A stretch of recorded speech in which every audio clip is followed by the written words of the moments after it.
Hey guys, Pastor Tanner here. Just wanted to do a quick review on a book that we actually just read as a congregation in my church. This is Nancy Pearcey's book, The Toxic War on Masculinity.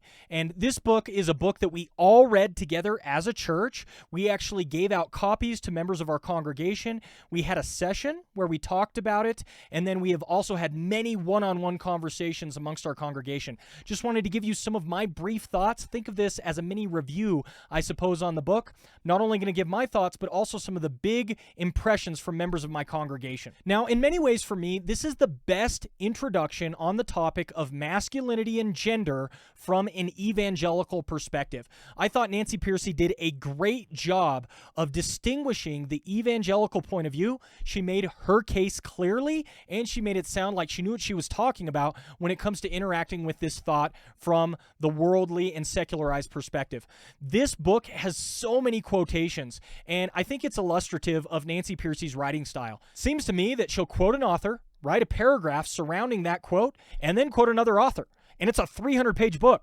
I mean, imagine the amount of research that went into a book like that. She has done so much research here, and the compilation of all of these sources is itself invaluable. So I really appreciate Nancy Pearcey's approach here. Now, I want to add a caveat at this point. I say in many ways this is the best introduction, but the book, because of its in-depth research, is actually a little bit heavy. If you have somebody who's new to this topic, or they're not much of a researcher or academic, they might struggle to read this book. And to me, that's the biggest challenge. A friend of mine said he doesn't know who the audience of this book is. And I appreciate his sentiment, because at many times it feels like she's trying to reach the layperson, but she's writing at so much of a higher level than they're used to.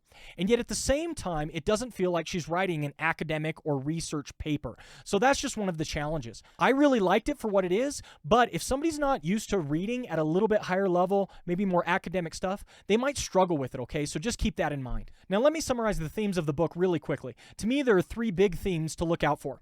First, Nancy Pearcey makes a case in the first few chapters that secular masculinity and Christian or biblical masculinity are different, and we've conflated the two. We've actually brought these together in a way that is unhelpful and damaging, okay? And she goes out of her way in the first couple of chapters to make that case. When you separate secular masculinity from biblical masculinity, you get very different pictures for Nancy Pearcey. Once she has done that work theoretically, she then tries to make this case historically. For Nancy Pearcey, the Industrial Revolution was the driving force behind the secularization of masculinity. She goes in depth into this topic for the majority of the middle of the book.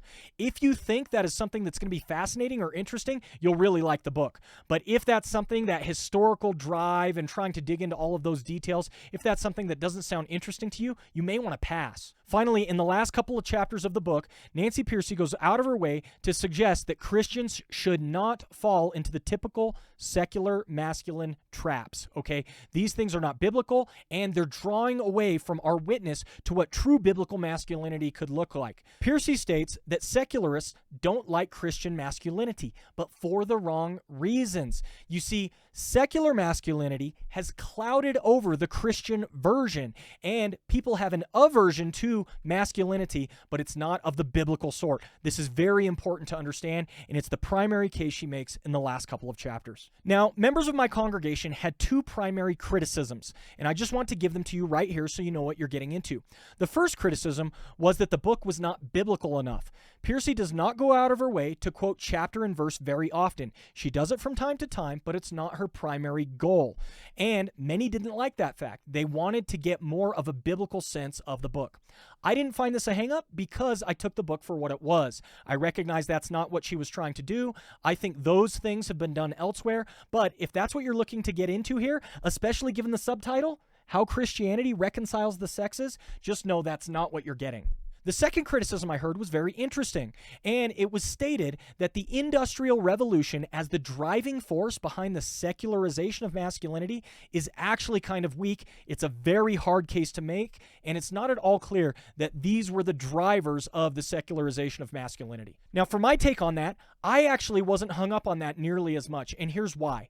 I think big picture theories, big broad ideas need to be presented in a broad fashion, and essentially you kind of take it as a hypothesis, and then you try to utilize it as a sort of lens or worldview through which you look at the facts. When you're proposing big ideas like this, you almost can't prove them outright in a sort of scientific fashion. And so I didn't expect that.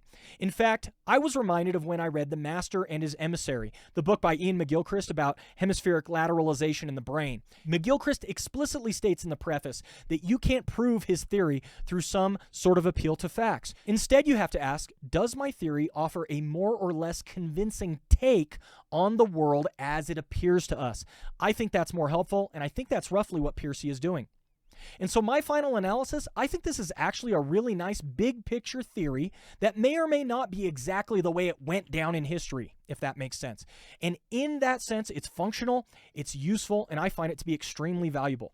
If you can stomach the reading that's a little bit more advanced than your typical 200-page monograph, then I would say that Nancy Pearcey's book is one of the best introductions on the subject. All right, I hope you liked that video. If you want to see more of these videos, please let me know down in the comments below. Please sign up for our Patreon if you want to support us. I appreciate that so much. Take care. God bless. Bye.